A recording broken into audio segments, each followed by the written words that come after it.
오늘은 개념 있는 그리스도인 시리즈 7번째 시간입니다. 인간은 아는 만큼 생각하고 보고 듣는 만큼 사고의 폭이 넓어집니다. 생각은 결코 허공에서 생겨나지 않습니다. 우리의 사고는 지식과 경험이라는 토양 위에 자라며 그것이 깊어지고 확장될수록 생각의 무게와 영향력도 커집니다. 생각은 지식을 바탕으로 성장합니다. 더 깊은 이해를 위해서 생각은 더 많은 정보와 더 많은 관점을 요구합니다.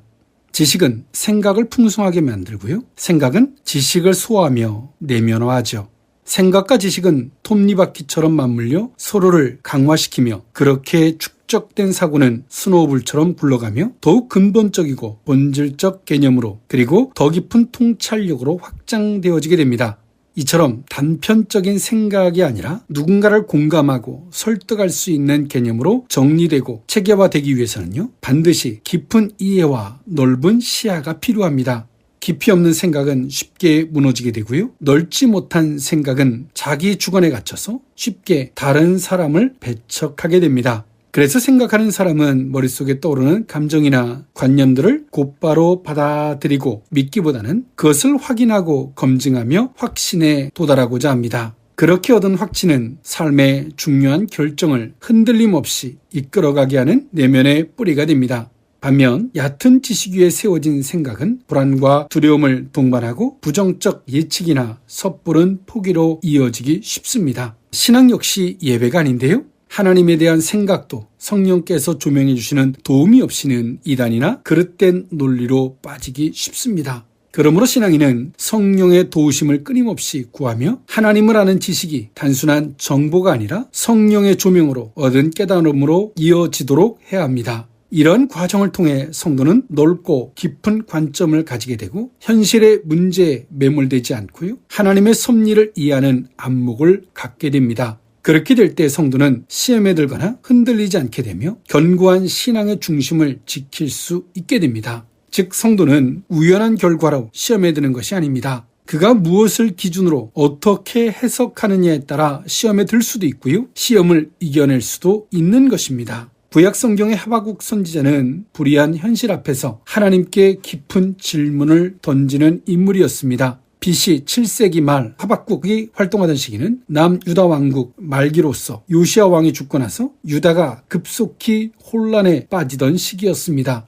요시야는 신앙개혁과 율법 중심의 통치를 시도했지만 그가 전사한 후에 뒤를 이은 여호아스, 여호야김 등 왕들은 정치적으로 무능했고 부정부패와 폭력이 만연한 사회를 만들었습니다.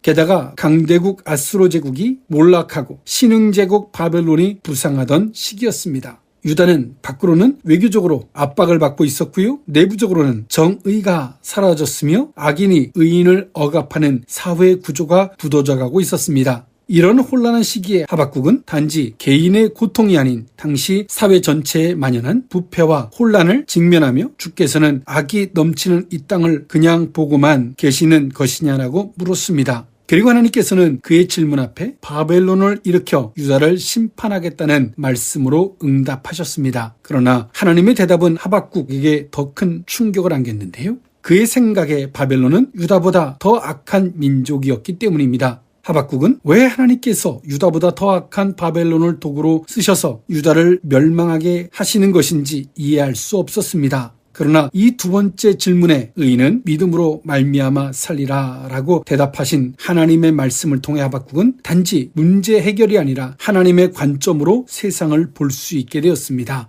하박국은 그 말씀 앞에서 더 이상 세상의 현실적인 모순만을 바라보지 않게 되었고요. 하나님의 공의와 섭리를 신뢰하는 모습을 갖추게 되었습니다. 그리고 하박국 3장 17절에서 18절에 어떠한 상황 속에서도 나는 여호와로 말미암아 즐거워하며 나의 구원의 하나님으로 말미암아 기뻐하리로다 라고 고백하였습니다. 하박국은 정의가 꺾이고 악이 형통하는 이 세상에서 하나님은 왜 침묵하시는가 라는 비참한 감정을 그냥 지나치지 않고 하나님께 질문했고 그의 질문은 사고로 이어졌으며 그의 사고의 깊이와 넓이는 하나님의 섭리를 보는 관점을 얻음으로 완성하였습니다.